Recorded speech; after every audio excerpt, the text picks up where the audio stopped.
لیکن سب سے زیادہ نقصان یہ ہے کہ شراب پھیپھڑوں اور جگر کو خراب کر دیتی ہے۔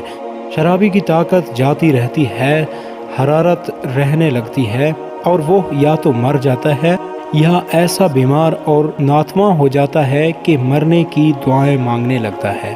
چارواہا، تم کتنی بھی شراب کی برائی کرو لیکن میں نہ ڈر سکتا ہوں نہ اسے چھوڑ سکتا ہوں، اگرچہ تمہارے کہنے سے اب مجھے خیال ہوا کہ میں بڑا قوی اور بہادر پہلوان تھا، اپنے سامنے آدمی کی کوئی ہستی نہیں سمجھتا تھا، لیکن اب وہ طاقت اور کسبل نہیں رہے، طبیعت کچھ مزاحمل رہتی ہے، کسی مشقت کے کام کو کرتے ہوئے سانس پھول جاتا ہے۔ میں عرصے سے اس بات کو محسوس کر رہا ہوں کہ پورا سانس نہیں لے سکتا، لیکن میری عمر کے ساتھ ساتھ میری طاقت میں کمزوری ہو رہی ہے، اس میں شراب کی خرابی کو دخل نہیں ہے۔ عرب، دیکھو تم ابھی جوان ہو، کبھی بھی ہو، اس لیے تمہیں شراب کے نقصانات کا زیادہ احساس نہیں ہوتا۔ جب جوانی کی قوت جاتی رہے گی تو 100 بیماریوں کے ایک بیمار ہو جاؤ گے۔ اگر تم شراب کو اب بھی چھوڑ دو تو پھر ایسے ہی ہو سکتے ہو کہ کسی جوان کو بھی نظر میں نہ لاؤ۔ چارواہا، واہ واہ، میں اور ایسی نعمت کو چھوڑ دوں؟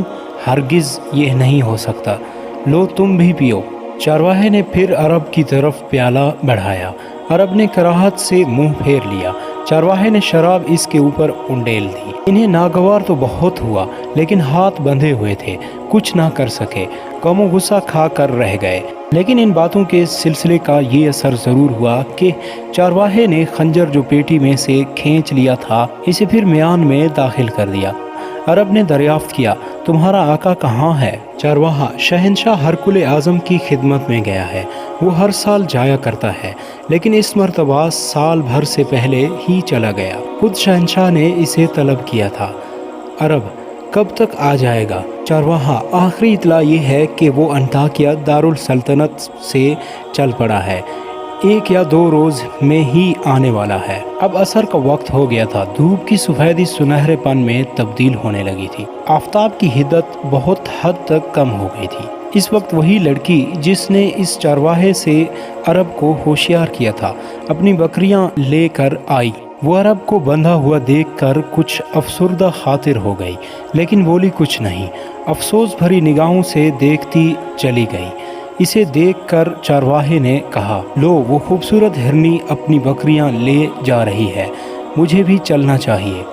اس نے بکریوں کو جمع کیا اور عرب کو ساتھ لے کر بستی میں چلا گیا۔ اس نے رات کے وقت عرب کو کچھ کھانا اور پانی دیا، صبح ہوتے ہی پھر اپنے ساتھ بکریوں اور عرب کو لے کر اسی مقام پر آ گیا جہاں گزشتہ روز بیٹھا تھا۔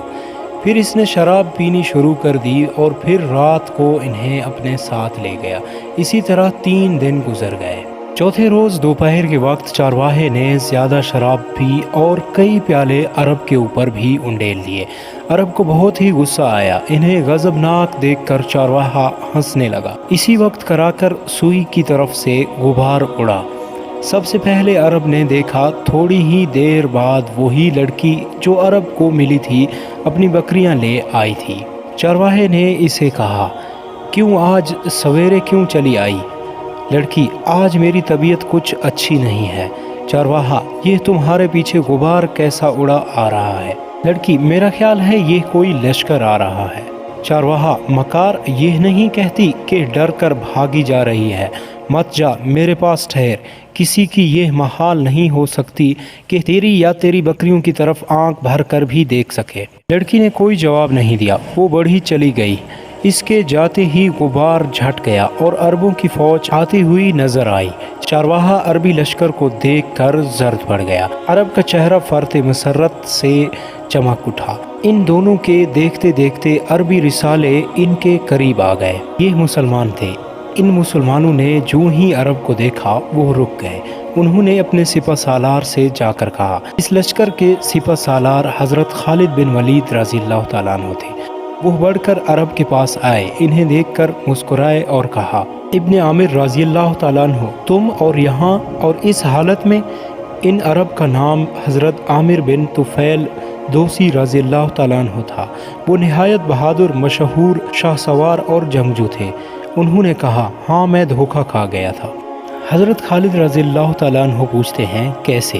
حضرت عامر رضی اللہ تعالیٰ عنہ نے اپنی اسیری کا تمام واقعہ حضرت خالد بن ولید رضی اللہ تعالیٰ عنہ کو سنایا، اور یہیں پر اس قسط کا اختتام ہوتا ہے۔ اگلی قسط کا انتظار فرمائیے گا۔ اگر آپ کو ویڈیو پسند آئی تو ویڈیو کو ایک لائک ضرور دیں۔